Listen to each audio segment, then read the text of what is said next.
বিসমিল্লাহির রহমানির রহিম। আসসালামু আলাইকুম, ওয়েলকাম টু অ্যানাদার ভিডিও। আজকে দারুণ মজার মিষ্টি কুমড়ার একটা ভাজি রেসিপি নিয়ে আসছি, আর ভিডিওটি আপনাদের অনেক ভালো লাগবে। তো মিষ্টি কুমড়া তো অনেকভাবেই আসলে ভাজি করা যায়, তো আমি আমার ওয়েটা দেখালাম, আপনারা অবশ্যই ট্রাই করবেন, কারণ একটু ভিন্ন স্বাদে সব কিছু খেতে আসলে মাঝে মধ্যে ভালো লাগে। আর যেহেতু শীত চলে আসছে, এখন মিষ্টি কুমড়াটা অনেক অ্যাভেলেবেল পাওয়া যায়।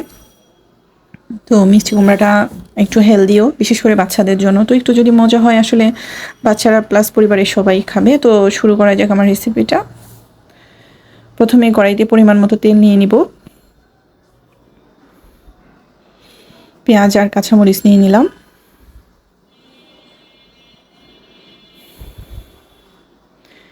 এগুলাকে এখন একটু হালকা ভাজবো, খুব বেশি একটা ভাজবো না। তারপরে দিয়ে দিব চিংড়ি মাছ। চিংড়ি মাছগুলো আমি কেটে ধুয়ে নিয়েছি পরিষ্কার করে। চিংড়ি মাছের সাথে কিন্তু মিষ্টি কুমড়ার সাথে চিংড়ি মাছটা খুব যায়। তো আসলে ভাজিটাও খালিও করা যায়, কিন্তু চিংড়ি মাছ দিয়ে করলে আরও মজা। আর চিংড়ি মাছটা আমি পেঁয়াজের সাথে দিছি। এটা মশলাটা দিলে একরকম টেস্ট আসে, বাট পেঁয়াজের সাথে দিলে অনেক মজার টেস্ট আসে। আমি একটু লবণ দিয়ে দিলাম। এখন দিয়ে দিলাম রসুন বাটা আর আদা বাটা, দিয়ে দিলাম হলুদ গুঁড়ো,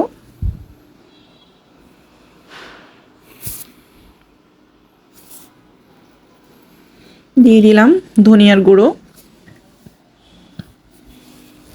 যেহেতু চিংড়ি মাছটা ভাজা হয়ে গেছে, আপনারা দেখবেন আমরা যখন চিংড়ি মাছটা খালি পেঁয়াজ দিয়ে ভেজে খাই অনেক মজা লাগে। তো এইটাতে কিন্তু সেই ফ্লেভারটাই আসবে এবং সেই টেস্টটাই আসবে।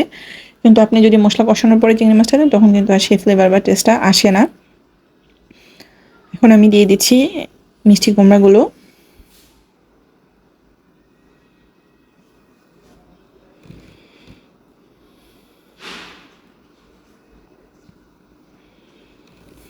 বাজারে এখন তো মানে কচি যে মিষ্টি কুমড়া সেটা পাওয়া যায়, এটাও তো পক্ক হয় নাই।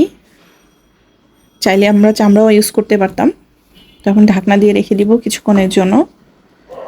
এই যে একটু পানি উঠে আসছে, অবশ্যই কোনো পানি অ্যাড করা যাবে না। তো আমি এখন এটাকে নেড়ে চেড়ে দিব, যেহেতু মিষ্টি কুমড়াটা একটু সফট হয়ে গেছে।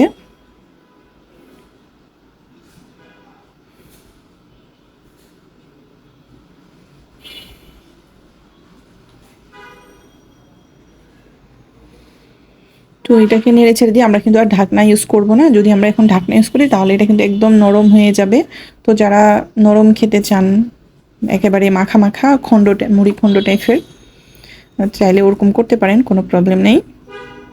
তো দেখেন আমি যেহেতু ঢাকনা দিই আমার কিন্তু মিষ্টি কুমড়াটা মানে ভেঙে যায় নাই।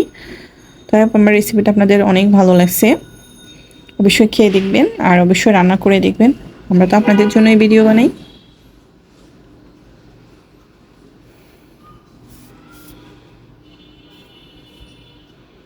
তেলটা এখন আস্তে আস্তে উপরে উঠে আসছে। যতক্ষণ না তেল উপরে উঠে আসবে ততক্ষণ ভাববেন